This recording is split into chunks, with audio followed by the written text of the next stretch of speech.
दुर्लभ बीमारी के मामले लगातार बढ़ते जा रहे हैं। इस बीमारी का नाम है गिलेन-बारे सिंड्रोम यानी जीबीएस। अभी तक महाराष्ट्र में इसके कुल 101 मामले सामने आ चुके हैं और महाराष्ट्र के स्वास्थ्य विभाग के मुताबिक सोलापुर में एक शख्स की मौत भी हो चुकी है। विभाग ने यह भी बताया है कि 16 मरीज इस समय वेंटिलेटर सपोर्ट पर हैं। तो आइए इस सिंड्रोम के बारे में और डिटेल से समझते हैं। जीबीएस आखिर है क्या? जीबीएस एक बहुत ही दुर्लभ सिंड्रोम है। लगभग 78,000 लोगों में से किसी एक को यह होता है।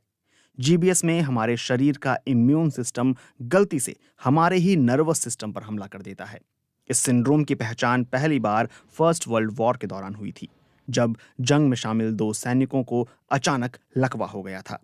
तब फ्रेंच मिलिट्री के न्यूरोलॉजिस्ट गियन और बारे ने इन सैनिकों की जांच की और इस सिंड्रोम के बारे में बताया। इन्हीं के नाम पर इसका नाम गिलेन-बारे सिंड्रोम पड़ गया। इस सिंड्रोम की वजह क्या है? वैसे तो ये अभी तक पूरी तरह पता नहीं चल पाया है कि जीबीएस किस वजह से होता है, लेकिन जीबीएस अक्सर किसी बैक्टीरियल या वायरल इन्फेक्शन के बाद होता है। कैंपिलोबैक्टर जेजुनी जैसे इन्फेक्शन की वजह से गैस्ट्रोएंटेराइटिस हो सकता है, जिसके लक्षण मतली, उल्टी और दस्त हैं। यही सारे लक्षण जीबीएस के भी संकेत देते हैं। कुछ दुर्लभ मामलों में जीबीएस होने के पीछे जीका और चिकनगुनिया जैसे वायरस भी होते हैं। शरीर पर इसका क्या असर पड़ता है? जीबीएस में क्योंकि नर्वस सिस्टम पर असर पड़ता है, तो इससे दिमाग और मांसपेशियों के बीच होने वाले संपर्क पर असर दिखता है। इससे मांसपेशियों में कमजोरी और कुछ मामलों में लकवा होने का खतरा रहता है। विश्व स्वास्थ्य संगठन के मुताबिक वैसे तो जीबीएस किसी भी उम्र और लिंग के व्यक्ति पर असर डाल सकता है, लेकिन पुरुषों को इससे ज्यादा खतरा रहता है। कई मामलों में सांस लेने में दिक्कत भी देखने को मिली है। जीबीएस के लक्षण क्या होते हैं? जीबीएस के लक्षणों की बात करें तो महाराष्ट्र के जन स्वास्थ्य विभाग ने इस बारे में बताया है, जिनमें अचानक से कमजोरी महसूस होना या हाथ पैर का सुन्न पड़ जाना, चलने में दिक्कत महसूस होना या मांसपेशियों में अचानक कमजोरी आना, लगातार दस्त लगना शामिल हैं। महाराष्ट्र में रहने वाले नीलेश अभंग 5 साल पहले इस सिंड्रोम से पीड़ित हो चुके हैं।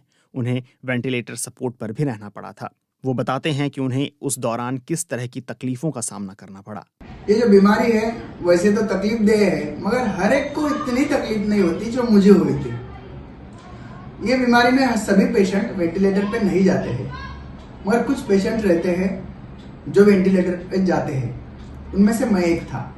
जीबीएस से बचने का तरीका क्या है? आपको ये सिंड्रोम ना हो, इसके लिए क्या करें? इस बारे में न्यूरोलॉजिस्ट डॉक्टर कौस्तुभ महाजन कहते हैं कि लक्षणों को जल्दी पहचान कर उनका इलाज करना ही सबसे बेहतर तरीका है। इसके साथ ही एडवांस मेडिकल टेक्नोलॉजी के जरिए नुकसानदायक एंटीबॉडीज को पहचान कर उन्हें खून से फिल्टर किया जा सकता है। इसे प्लाज्मा एक्सचेंज थेरेपी कहते हैं। ये डायलिसिस की तरह ही है। वैसे जीबीएस से बचाव के तरीकों के बारे में बताया जाए तो आप पीने के पानी को उबाल कर पिएं, साफ और ताज़ा खाना खाएं, अपने आसपास साफ सफाई रखें। संक्रमण से बचने के लिए पका हुआ और अधपका खाना साथ में ना मिलाएं।